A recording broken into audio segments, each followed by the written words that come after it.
Rockhopper was the face of Club Penguin. More than a mascot, he was a living part of the world.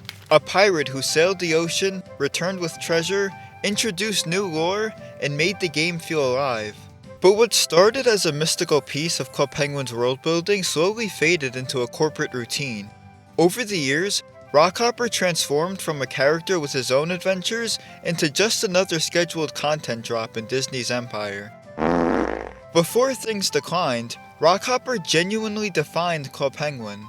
He brought red puffles, new minigames, rare items, and mysterious tales from the sea. His journal in the Penguin Times newspaper made him feel alive, and seeing the migrator in the telescope felt like a friend was coming home. He became a cultural icon, appearing in animated shorts, countless pieces of merchandise, even walking around Walt Disney World. To understand his evolution, we'll be dividing his story into 5 eras: the beginning, the Golden Age, the Silver Age, the Renaissance, and the decline. This is the legend of Captain Rockhopper.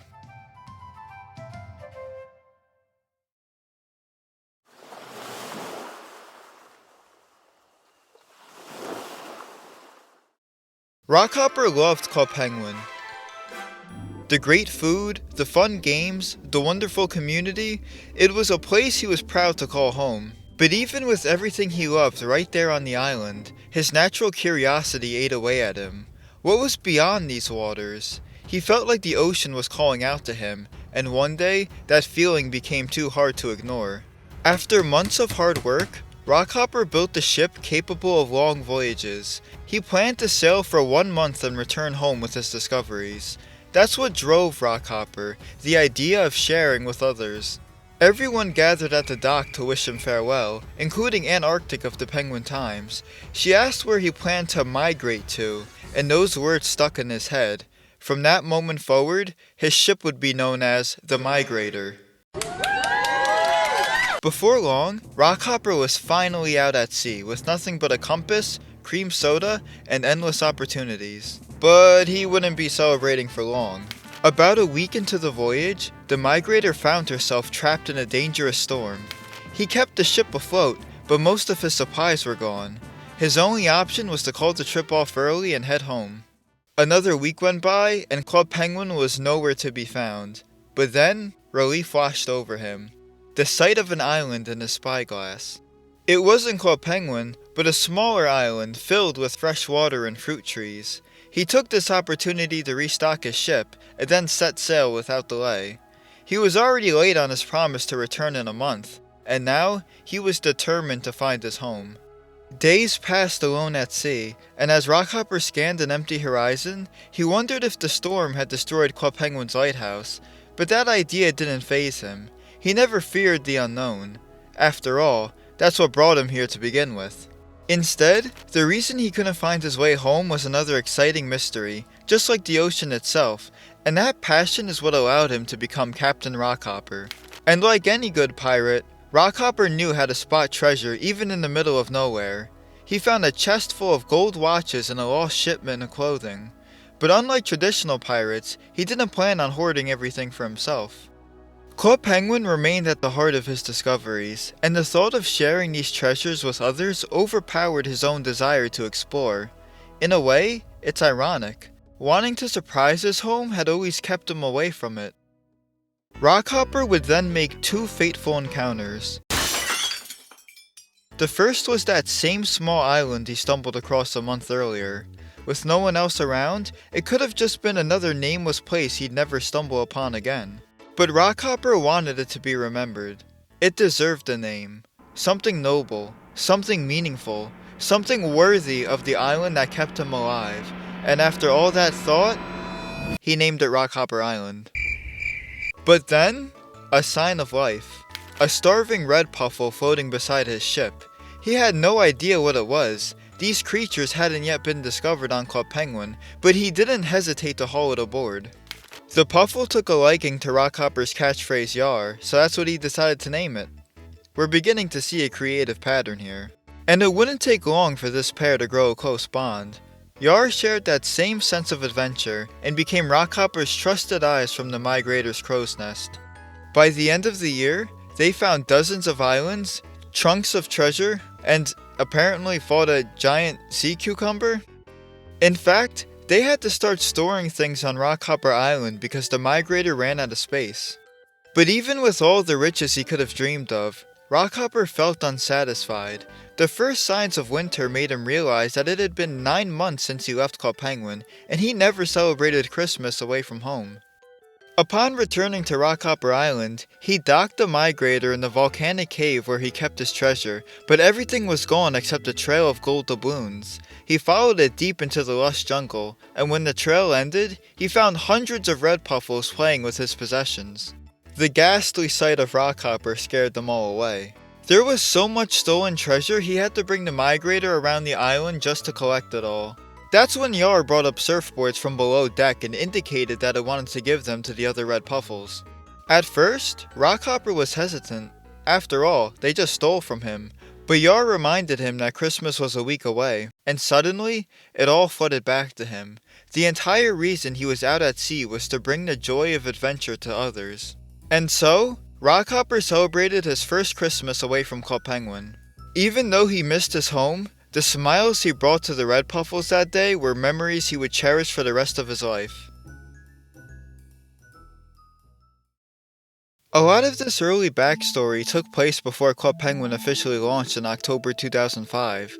It's a testament to how Rockhopper was designed to be an organic part of the game's storytelling. We learn about why he was gone, and witness the moments that shape him into the generous pirate we know him as today. And now, something special is on the horizon. 2006 marks the golden age of Rockhopper.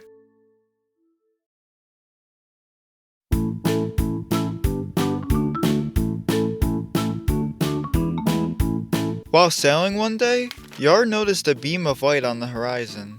Without hesitation, the migrator changed course. As the source of the light came into view, there was no doubt that it was Rockhopper's home. He hadn't seen the island in almost 2 years. It turned out Rockhopper's suspicions were true. The same storm that attacked his ship last year also destroyed the lighthouse. It was only recently repaired after players raised money through the lighthouse restoration project. And just as Rockhopper could see them, Club Penguin could see the migrator racing towards its shores. Over the next week, the island was buzzing with speculation and paranoia as they prepared for the possibility of an attack. One sailor recalled Rockhopper in the Penguin Times, but now that the migrator flew a Jolly Roger flag, he theorized the ship could have been taken over by pirates. Rockhopper barely recognized Club Penguin himself. He left months before the game went live. Now, millions of players roam the island. His first instinct was to ready the deck of the migrator, transforming it into a small market for the curious visitors who came aboard. The only problem was the Hydrohopper minigame was now parked at the dock. So on October 13th, Rockhopper had no choice but to run the migrator aground on the beach. A sloppy landing that ultimately became tradition. After 585 days, he was finally home. Over the next few days, what felt like the entire island came to check out the migrator. Rockhopper was equally fascinated with Club Penguin. He learned that Yar was a puffle, and there was thousands of them in different colors. Yar was too shy to come out and greet anyone, but that didn't stop Rockhopper from taking in familiar sights. Sledding, pizza, and a bit of a jig at the nightclub. The first sign of his celebrity status came when others began copying his dance moves. At that point, Rockhopper wasn't just another sailor, but someone who braved deep waters and lived to tell the tale. He was interviewed by Antarctic, where he went into detail about how great it felt to be among his peers again. Ironically, in that same interview, he announced that he would be leaving again shortly. There was a surprise he wanted to bring back to Club Penguin, and with Christmas on the horizon, he had to leave soon, but promised to be back in 2 months.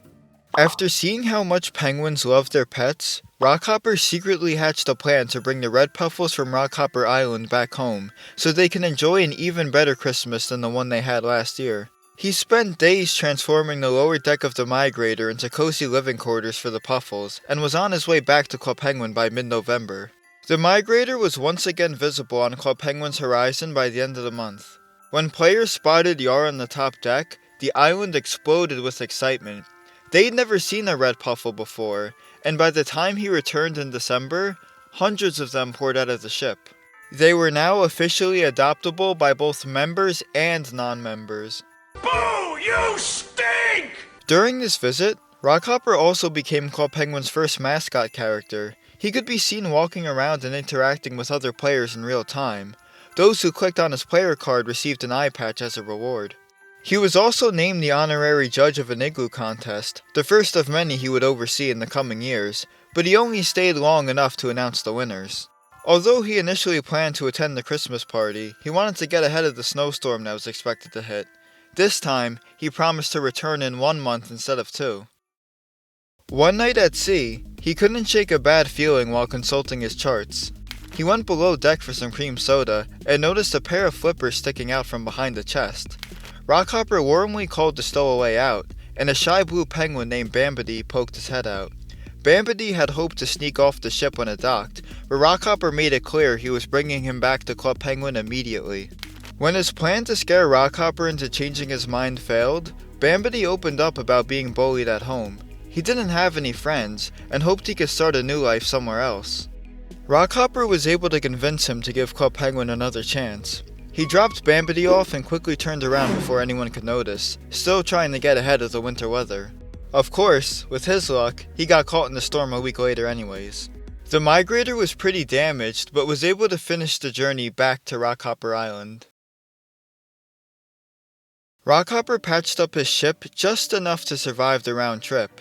The makeshift repairs were holding up well, but there was nothing he could do about the tattered sails, so the Migrator crawled across the ocean at a snail's pace. It didn't take long for Club Penguin to notice he was late. Again. But at least he found some pink flamingos in the ocean for everyone to enjoy. The broken down Migrator was finally visible in February, and Club Penguin was ready to help. The second he made port, Penguin swarmed the ship and immediately got to work fixing everything else he couldn't.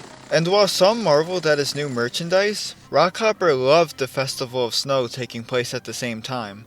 The Migrator was back in ship shape towards the end of February, and you know Rockhopper can't sit still for long. He announced that he would be making his fastest trip yet, and was prepared to return in March. Before heading out, he ran into Bambity and got to hear the end of his story. It turns out he was being teased out of jealousy of the friendship bracelet he wore, so he decided to make them for everyone. Rockhopper was genuinely moved and wrote about their encounter while inspired by the Festival of Snow. On his way out, he slipped the story into a bottle and dropped it in the ocean for someone to find. A group of sailors retrieved the story on March 1st and published it into a book. Rockhopper and the Stowaway became the first readable book in the game, even though there was always a book room. Back at sea, the newly repaired Migrator was faster than ever. Rockhopper spent little time restocking his ship and made it back to Club Penguin on March 9th.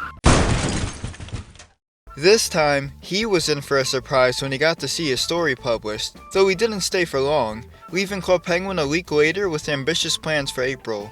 What he didn't realize was the cultural impact he left behind. Frankie from the Penguin Band decided to publish his own book after reading Rockhopper's. Not only that, but the Club Penguin writing contest was a direct result of Rockhopper's influence. Winners would have their stories published in the book room for all to see. By the time April rolled around, Rockhopper was back on his island cleaning out the lower deck of the Migrator. Only the top deck had been available to the public, but with some new renovations, he was preparing to transform the bottom of his ship into a marketplace. Back on Club Penguin, Bambity gave the Penguin Times an inside scoop on Rockhopper's plans, and in response, they decided to prepare a pirate party in time for his return. On April 27th, players were introduced to the Migrator's Hold, the new location of Rockhopper's rare items. At the same time, Rockhopper was pleasantly surprised by the pirate party, and even stuck around a few days after to give everyone enough time to explore his ship. But Rockhopper kept one door locked. The entrance to his captain's quarters, the one place no player had ever seen. It was his only bit of privacy, a room where he stashed away his maps, charts, and dead bodies. In a way, this party felt more like celebrating everything Rockhopper had done for the community. Like clockwork, he'd been sailing back and forth for months without a single real break. So when the Migrator took off in early May, Rockhopper and Yar were prepared for a longer voyage. There was plenty of uncharted water to explore, and he wanted to make sure that he had something special to bring back next time. Throughout the month, they sailed around to new islands and took any interesting trinkets with them. By June, Rockhopper even started combining some odds and ends he found into a goofy hat he hoped might give the penguins a good laugh. Soon after, the migrator was on course to Club Penguin, complete with an itinerary of things to do. By the third week of June, he was back, and with these visits now being routine, Yar was much more comfortable being seen, happily surfing beside the migrator as it docked. In fact, surfing was on everyone's mind. With Catch and Wave Survival Mode about to release, Rockhopper issued a warning about surfing too far out. Those waves can be brutal and unpredictable. Trust me, Rockhopper. I know. After a week had passed, he was once again preparing to set sail. Antarctic called him on his way out, asking if he would consider opening the captain's quarters to the public. He didn't promise anything, but he didn't shut the idea down either. She also gave him an old camera so he could document his adventures, which took him a couple of weeks to figure out. He would end up making one more trip to Club Penguin at the end of July. From this visit onward, he stopped giving out the eye patch. Instead, players received Rockhopper's autographed background, the first mascot background in Club Penguin history. Otherwise, this wouldn't really be an eventful visit. He left behind a note that he would be back later in August. In an endless mission to top himself, Rockhopper planned his biggest surprise yet. There was so much to bring that he'd need to make 2 round trips to deliver everything. To stay on schedule, the migrator was sailing the fastest it's ever had, making it back from Rockhopper Island about 2 weeks later. He dropped off a mysterious pile of unmarked cargo and promised to reveal its contents after bringing the rest of it over in September. It got spoiled by penguins playing hide and seek, but alas! Rockhopper returned on September 14th. He spent the next week setting up the equipment, and by September 21st, Club Penguin was transformed into the Fall Fair, a full carnival takeover with lights, games, and prizes everywhere. One of the biggest events in the game's early history. But Rockhopper didn't even stick around for it. He was worn out from all the back and forth over the summer, and wanted some peaceful time to explore uncharted territory. Rockhopper spent a quiet October searching for treasure, while everyone back on Club Penguin missed him. At this point, his monthly visits became an expectation, but they wouldn't have to wait too long. After restocking his wares, he was back on Club Penguin by November 10th, even extending his stay to spend more time with everyone. After taking off once again, Rockhopper spent another quiet month in December. He was annoyed that he hadn't found much treasure lately, but celebrating Christmas on the migrator with Yar made up for it. By mid-January, Club Penguin was back in his sights, and catching the end of the New Year's fireworks put him in high spirits. Yar spotted a tiny iceberg in the distance, but surely Rockhopper, known for his legendary good luck, would be able to avoid it, right? Oh, shit! After a week of rowing, they finally made it to shore, and somehow, Rockhopper was still in a good mood. The migrator was his passion project, but now it was lost to the waves, along with his journal and countless treasures. But shipwrecks are just part of the pirate life he chose. Imagine losing everything and still having an army of children begging you to add them. Club Penguin rallied behind Rockhopper and wanted to do whatever they could to help. He didn't share their optimism. He accepted that his ship was gone, and decided to return to his island to come up with a new plan.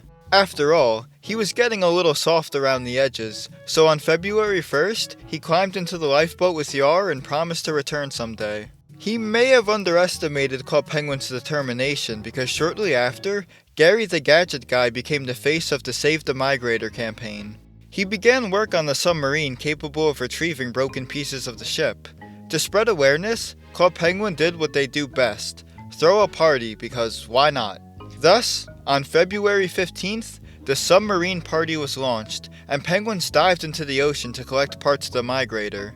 A vote was held to decide what to call Gary's invention, and the name Aqua Grabber ultimately won. Thankfully, it rolls off the tongue way better than Depth Diver or Deep Sea Salvage. By the end of the month, there were enough pieces to begin restoring the ship.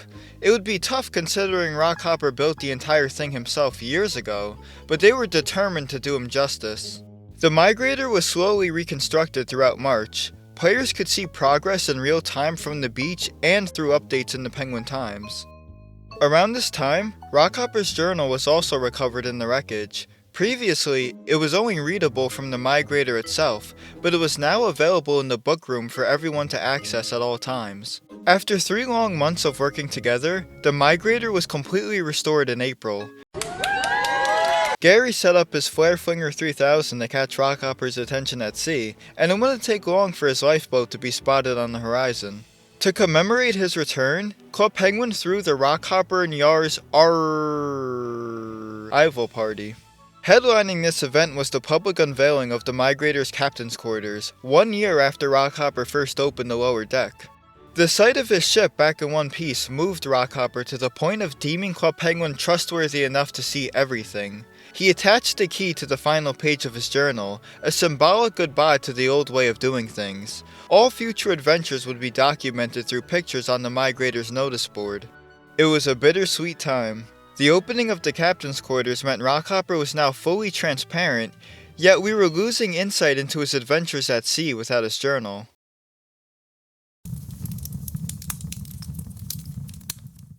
While players got to enjoy the new treasure hunt minigame for a short time, Rockhopper and Yar were finally sailing the migrator again in May. This time, they were armed with Gary's Snow Cannon 3000. But fear not, because he would return again on June 27th. Wow, that's a long stretch of time from May until now. What did he do? How am I supposed to know? It's not like we have his journal anymore. He told the Penguin Times that the migrator is in the best shape it's ever been in, having already put the snow cannon to good use. During this visit, he met up with Bambity, who wanted ideas for redecorating his igloo. Rockhopper showed him some old sketches of a redesigned migrator for inspiration, and Bambity loved them so much he gave the plans to Rory the construction worker to see what was possible. Rory, for whatever reason, got, quote, about as carried away as a marshmallow cooked with jet fuel. What the fuck? While making paper boats, and accidentally did the same thing to Rockhopper sketches. Rockhopper returned to Club Penguin just in time for the paper boat scavenger hunt in August. After assembling the pieces, the ship igloo became available in that month's igloo catalog. And if you're wondering what else he did during this visit, his notice board just says, "Play tag with me friends." That's it. That's the lore. While he was away, he sent a note to the Penguin Times reminding everyone of International Talk Like a Pirate Day, which was nice, and Club Penguin spent another fall fair without him in September. Rockhopper finally returned at the end of October to celebrate Club Penguin's 3rd anniversary. He sat down for an interview with the Penguin Times. He also stayed to judge another igloo contest, but after that, he packed up and left again, promising to be back in December. And he did make good on that promise. Leading up to December, Rockhopper prepared a festive version of the treasure hunt minigame and set up the Coins for Change station in the captain's quarters. For those who don't know, Coins for Change was a real-world initiative held annually in Club Penguin during the holiday season. Players could choose what causes they wanted to back, and the Club Penguin team would donate a portion of their yearly revenue to support that initiative. And besides being red, Rockhopper was already kind of the Santa Claus of Club Penguin, so using his fame to bring awareness to Coins for Change was actually an ingenious idea from the developers. Anyway, Rockhopper announced he was on his way through a message in a bottle. For the first time, he was actually going to stay for a holiday party. Throughout the event, Club Penguin donated a total of $1.5 million USD to real-world nonprofits, and just before Christmas Day, Rockhopper got a familiar urge. The sea was once again calling out to him, and that's an order he never ignores. Thus, the Golden Age came to a close. This year, every room of the migrator became accessible. Rockhopper was more transparent than ever, yet we lost the one thing that pulled back the curtain of his adventures. His journal. Whenever he wasn't on Club Penguin, the game used to feel like he was still out there somewhere, living his own adventures off-screen. His journal made him feel alive, like an actual part of Club Penguin's evolving world rather than just being a feature of it. But without that extra dimension, Rockhopper slowly became another predictable game mechanic. It's almost as if the spirit of who he used to be sunk to the ocean floor along with the original migrator. Small glimmers of the Golden Age would appear every now and then, but Rockhopper already reached his peak. From here on, his visits became less frequent, more predictable, and far more structured, marking the beginning of the Silver Age of Rockhopper.